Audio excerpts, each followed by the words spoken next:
Hi friends, what if I told you it's not just sugar that causes prolonged spikes in insulin? It's really what you eat with your carbohydrates that determines how high and how long your insulin stays high and whether your body stores fat or feeds cancer. People think cancer is out of control, but the reality is you can take control by starting to reduce your risk of cancer today through the foods that you eat and don't eat. Most people think just avoid carbs. That's an easy way to think about it. But the reality is you risk skipping over the carbohydrates that actually reduce your risk of cancer. The real strategy, proven by longevity cultures, is learning how to eat the right carbohydrates and avoid the wrong carbohydrates. My name is Dr. Lou, and cancer is personal to me, not only because I have treated thousands of patients with cancer over the last 27 years as an internal medicine and infectious disease physician, but also because I have relatives who have died from cancer and who are current cancer survivors.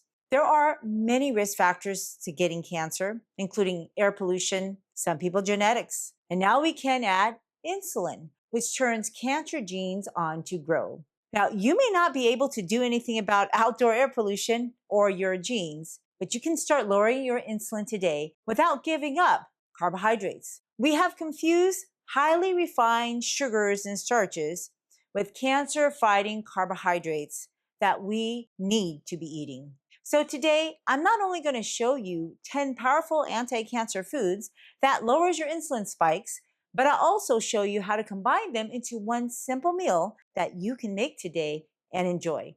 And as a bonus, I'm going to show you something most people completely miss: how to avoid ultra-processed fats, which actually keep your insulin elevated longer, even if your blood sugar looks stable. But before we get cooking, let's go over why insulin is almost villainized. It's really strange because it's an essential hormone. You can't live without it. And that's why people with type 1 diabetes, where their pancreas just burns out and no longer makes insulin, they can't survive very long at all. And people only think about insulin when they think about sugar. But insulin is not just about your blood sugar. It's a growth hormone. It signals growth. So if you have type 1 diabetes, there's just no way for you to gain weight unless you get your insulin replaced, because insulin is necessary for you to grow. However, the longer your insulin is high, the more your body will grow. So in other words, when insulin stays elevated abnormally, cells grow faster, inflammation increases, and cancer cells,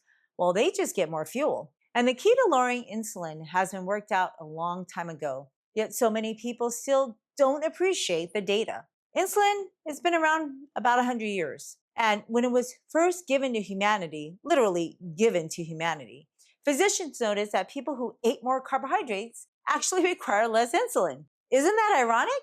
And then they tested this hypothesis through medical students who just volunteered their time. So they separated medical students into 4 different groups: one who fasted, one who ate a high-fat diet, one who ate high-protein diets, and ones who ate high-carbohydrate diets. Guess which group required the lowest amount of insulin? The carbohydrate ones. Those who ate high-carbohydrate diets needed the least amount of insulin. So why are we eliminating carbohydrates? Because insulin changes how you respond to them. So they show us that there's no need to eliminate carbohydrates. We just need to change how your body responds to them. However, in this modern food landscape, we're eating really purified carbohydrates, empty calories. They're not anti-cancer carbohydrates. We need to be eating those anti-cancer carbohydrates. Preventing cancer is not just about avoiding carbohydrates and avoiding insulin spikes. Otherwise, people who are on a ketogenic diet shouldn't be getting cancer, right? And we know that's not true. One rule that I tell people is if your food has been invented less than 100 years, don't eat that. And that takes care of a great deal of ultra-processed foods. But ultra-processing has been happening for over 100 years because pure sugar as a chemical has existed in our food system for thousands of years, and so has white rice too. And those are 2 quote-unquote foods or ingredients in our foods that are lacking the anti-cancer properties which all foods should have: fiber, polyphenols, and food structure. You have to eat whole foods in order to get all 3 of those properties. And those properties, they're designed to slow your glucose absorption to mitigate those insulin peaks. They improve insulin sensitivity. They feed your gut microbiome. They deliver anti-cancer compounds that aren't in sugar or white rice. So let's get started. Look at this green. This is romaine lettuce, and this happens to be the base of what we're going to make. Lettuce is high in water, high in fiber, extremely low glycemic load. It creates volume in your stomach to get you to be full faster, and it also prevents glucose from entering the bloodstream too fast. It contains folate and polyphenols that support DNA repair. Cancer happens when DNA is unable to repair. I have here red bell pepper. It's rich in vitamin C and carotenoids. These bell peppers, they help to reduce oxidative stress. That is so critical because oxidative stress worsens insulin resistance. It also adds a natural sweetness to your salad without those glucose spikes. Now, here is a cucumber, Persian cucumber. Cucumbers are hydrating, low in calorie, high in soluble fiber. They physically dilute the carbohydrate load of your meal. Think of it as slowing traffic on the glucose highway. I have a celery stalk.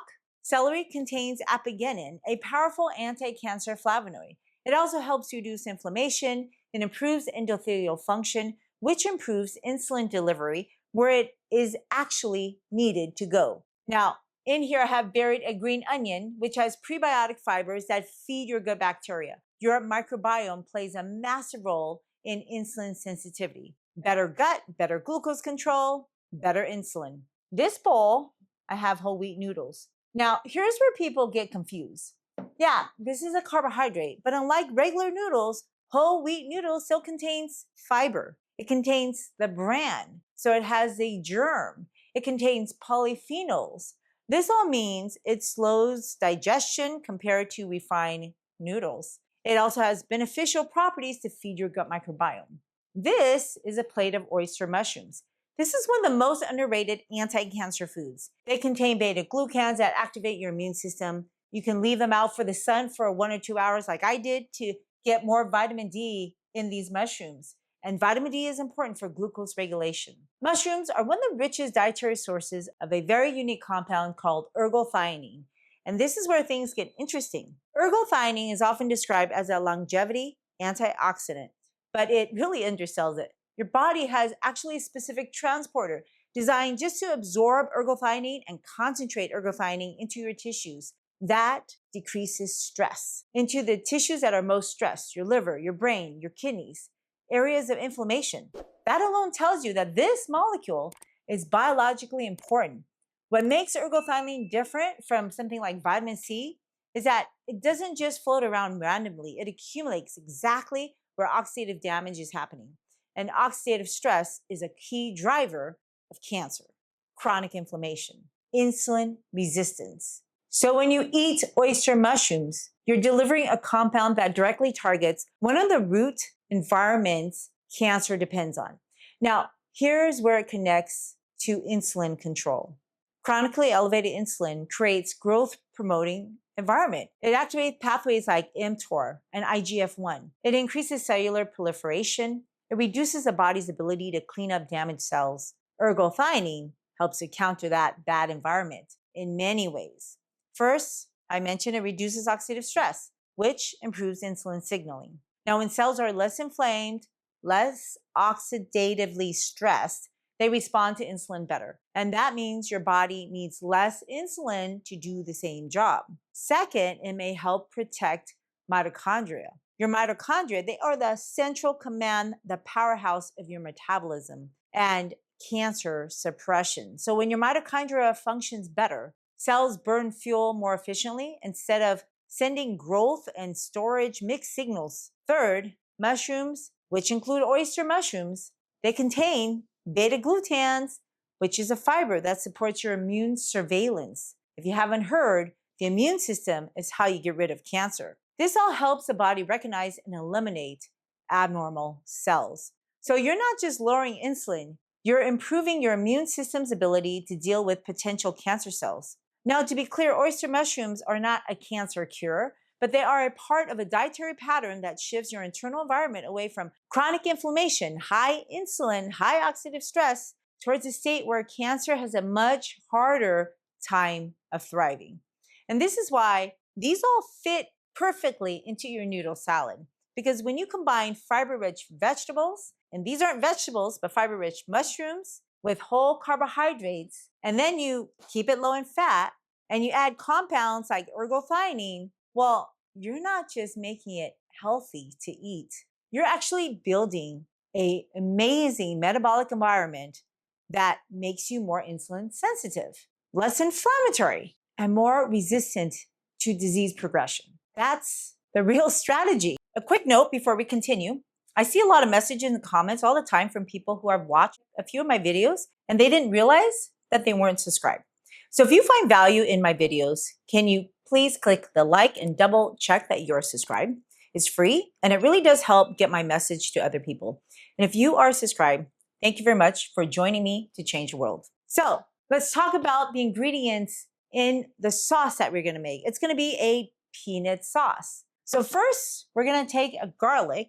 Garlic is a secret ingredient that helps you reduce inflammation. It contains a sulfur compound linked to reduce cancer risk. And we're going to microplane it to increase its bioavailability. Second, we're going to use rice vinegar. This is super powerful. Vinegar has been shown to lower post-meal glucose spikes, improve insulin sensitivity. You don't need a lot, just 1 or 2 tablespoons during a meal can really blunt your glucose spikes by around 20 to 30%.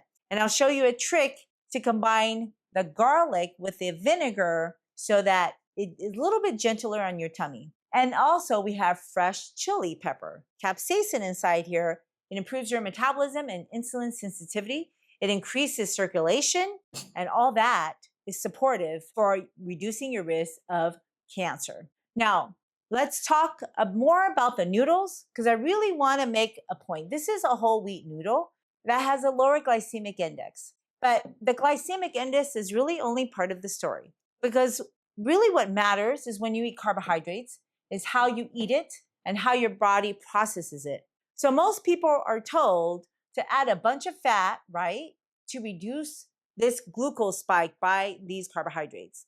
Sure, fat will slow down glucose absorption. So you can put a bunch of butter or olive oil. But what often happens gets missed. Fat also delays your insulin clearance. You will keep your insulin elevated longer. So instead of a sharp spike, which everybody gets, it's perfectly normal. That's not going to get you cancer. It's a spike up and the prolonged elevation that gets you in trouble. So I don't need carbohydrates with fat because it just spikes my insulin longer. It leads to insulin resistance. And that, my friend, increases cancer signaling pathways. So if you eat whole unrefined carbohydrates, you don't need to rely on the fat to control that spike. You get a false sense of security when you add fat because the fiber in this noodle and the germ and the bran is helping you out already. So instead of heavy oils or high fat sauces, we're going to keep this meal high in fiber, high in polyphenols with the rich colors. We're going to add some fat in these peanuts, moderate to low. And what makes this meal so powerful is the red skin on these peanuts. The skin on the peanuts have a whole lot of anti-cancer power. And most people completely miss it because they don't eat peanuts with skin, right? Your peanuts probably are de-skinned, heavily processed. And that's not the right way to eat peanuts. That red skin, those are polyphenols. And that's where much of the anti-cancer property comes from. That thin skin contains resveratrol, the same compound you found in red grapes. Proanthocyanins, powerful antioxidants found in berries, flavonoids, and phenolic acids. These are all fancy terms that tell you that these are anti-inflammatory. They're not just antioxidants. They influence how cells grow, divide, and respond to stress. The polyphenols in peanut skins help create an environment where cancer has just a harder time of developing. And they can reduce oxidative DNA damage, inhibit abnormal cell growth, and support apoptosis or programmed cell death. You know, when the cell is damaged, it needs to just go. And cancer can't grow unless there's blood supply. So it reduces angiogenesis, formation of new blood vessels that the tumors really need. Resveratrol in particular has been studied for its ability to downregulate inflammatory pathways. It interferes with cancer cell signaling. So when you remove the skin, you're removing a big part of the thing that's protective. And plus, peanuts contains healthy fats, healthy protein, fiber, but they're still energy dense and fat rich, so you really don't want to overdo it. But the point is not to avoid fat. We all need to eat fat. It's really to eat your foods in the right matrix and then moderate amounts, right? Because we all need to get insulin sensitive. Hi, friends. I am so thrilled that you want to take charge of your health and take charge of your food. Now, I know nutrition can be complex, but it doesn't have to be. And I'm here to support you in this lifelong journey. So if you point your camera app to this QR code, it'll take you to a link for a free handout that I created just for you. And if you like it, if you want to see other handouts, please go to the link in my show notes and then you can leave me your feedback on what I could do to help you in your journey. Okay, back to the video now. So let's start first with the sauce. All right, so right here is a vinegar, and I'm going to microplane this garlic into this vinegar so that it is more gentle on the stomach. Garlic, I admit, sometimes I have difficulties tolerating it, so I have to soak it a little bit in some vinegar. I'm not soaking it overnight. The problem is when you soak it too much, you do remove the beneficial compounds called allicin. Now we have a little bit left, but that's okay. I'm going to show you what we're going to do with this whole sauce anyway when we're done, okay? So while we're making everything else, we're going to soak this. All right, forgot my cutting board. Let me go get that. So before we do anything else, I'm going to show you how to prepare these oyster mushrooms. Now, many mushrooms you can't eat raw, but oysters mushrooms you can. I generally don't eat any of my mushrooms raw because some you can't, some you can, and it's just too confusing. So I like to cook my mushrooms. I have here a tray, and I'm gonna broil these mushrooms in the oven. So these clusters of mushroom, all you gotta do is peel them apart, and you wanna scatter them. You don't want them to be too small, but just scatter them around. And then we're gonna boil it in the oven for probably like 10 minutes, just a few minutes to dehydrate them. You don't have to dehydrate them too much. We don't want them to be too close because then they don't get to evaporate, right? So I'm gonna take this in the oven first and I'll be right back. Okay, so the next thing we're gonna do is we're gonna make the sauce, all right? And we're gonna cut the vegetables in the end because I'm gonna show you how to make the sauce. And I'm gonna show you some of my favorite, actually before we do that, I boiled these noodles. You can boil noodles. There are several different packages of whole wheat noodles. My brand is this one, organic whole wheat noodles. I fill the pot like halfway and then I put some noodles in. It just follow the instructions in the back. Oftentimes it'll tell you to put salt. I didn't add any salt to my noodles. Sometimes I'll add spices, but this time I just boiled it in water. Just don't throw your noodles in until your water is boiling. Otherwise it'll stick together and you'll have a big mess, okay? So let me get my blender.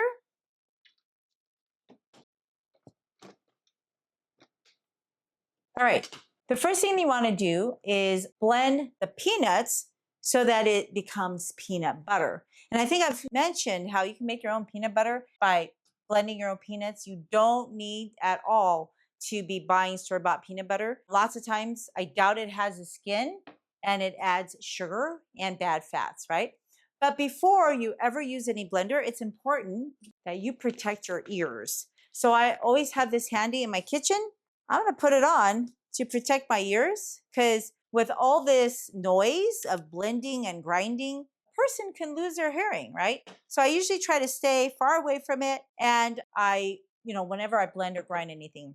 Oh, by the way, if you're wondering what kind of peanuts I have, it's these. These, my friend, are the best tasting peanuts ever. And so lots of times I just pour it straight in the bag, right? Just pour it right in the blender. It's going to be roughly a cup. It depends on if I want to make a lot of peanut butter, a little bit. This actually will make more than enough for your meal. However, you can't really just blend a few peanuts, right? You have to really blend the whole thing. So I'm going to blend this into peanut butter so we can have more peanut butter to eat. Okay? So this is just a mini food processor.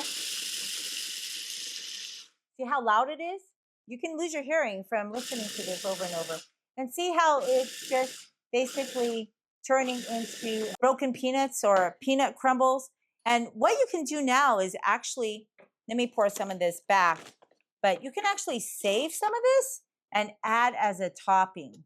This is so good. Like this would be such a good topping for different salads, this salad, fruits. I love adding peanuts to sapote. So I'm gonna just take some of this out and save it for later. That's kind of why I blended so many peanuts, right? So this is great, right? Topping for your salads, for desserts. All right. We're gonna go some more. Look at that. It's getting more fine, and eventually it's going to be a creamy emulsion. It does take a little bit of time. Okay, it's beginning to be creamy. We're making progress.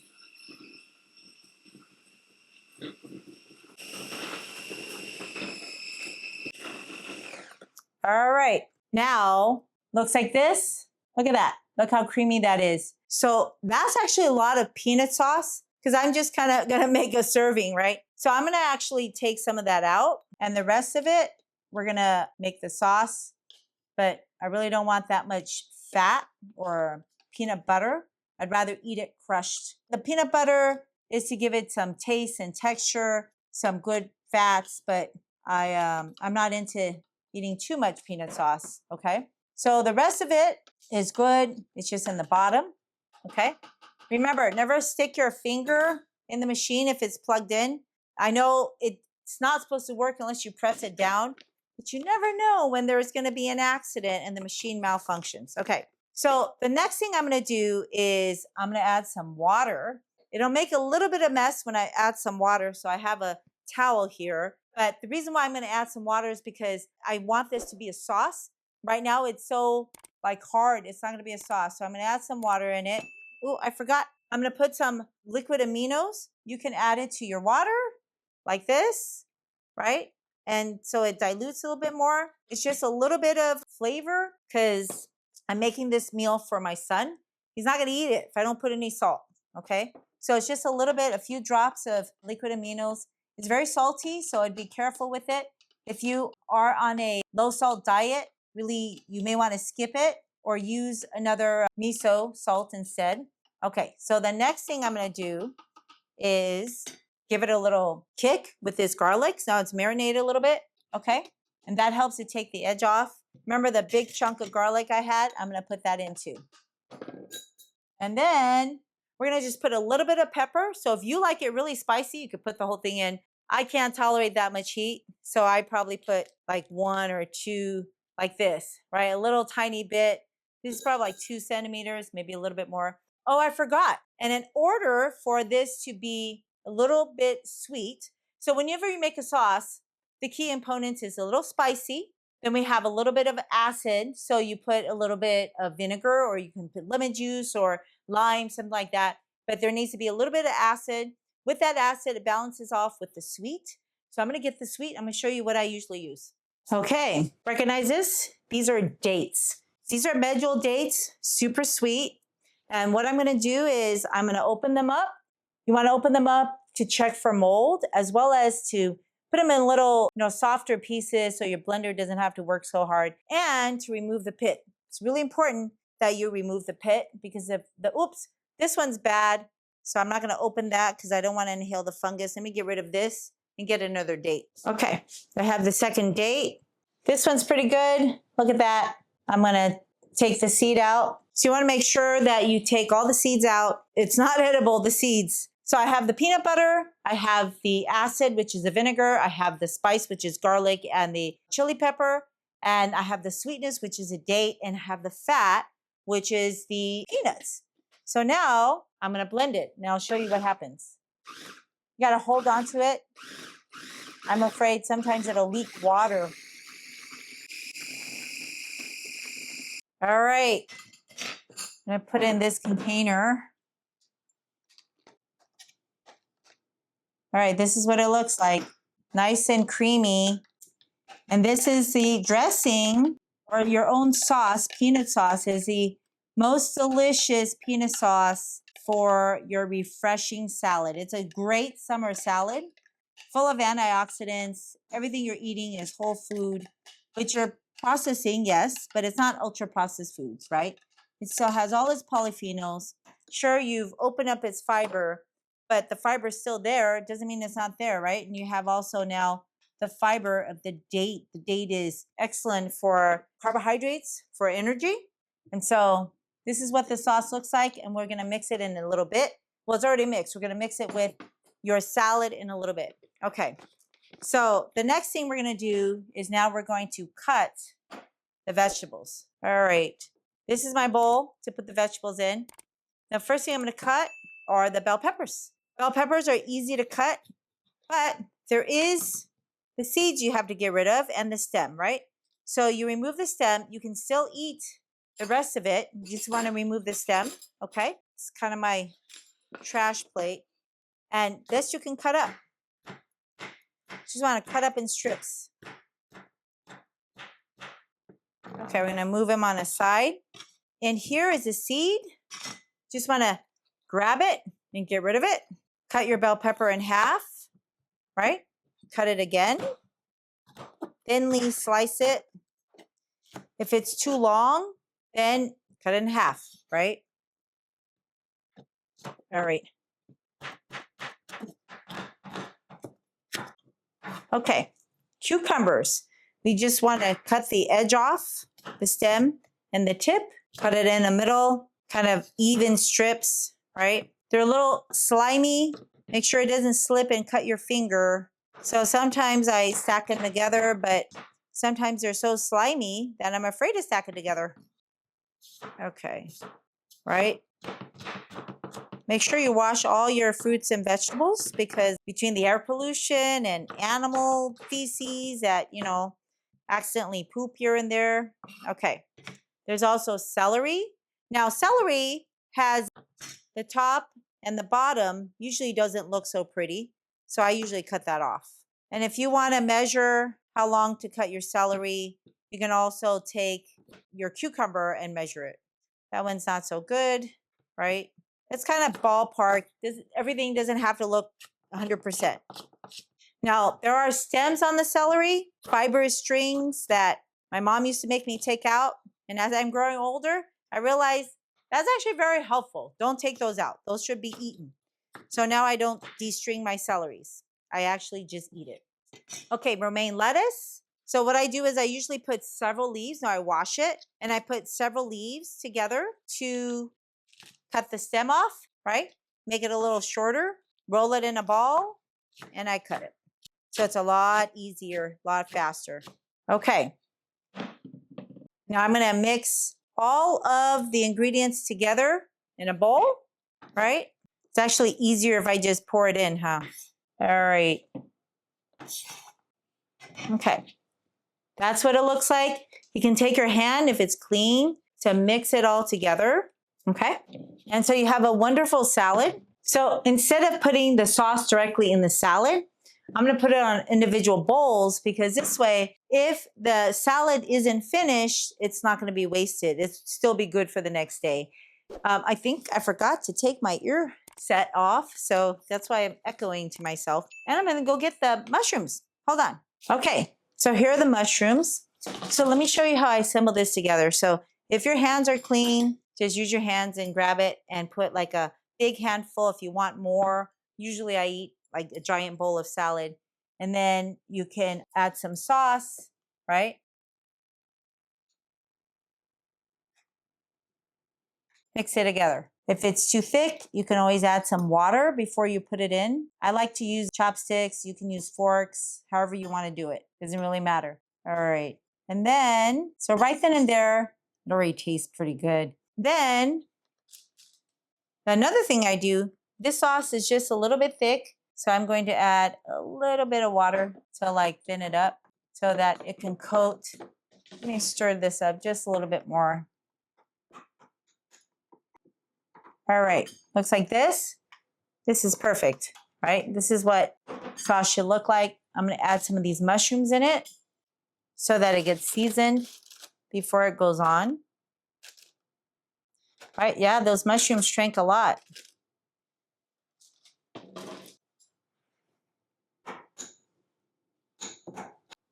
Okay. Okay. All right. So that is a refreshing, delicious, high fiber, polyphenol rich noodle salad. But of course, just that dish isn't going to get you full. So if you want more ideas of what to eat, watch the next video.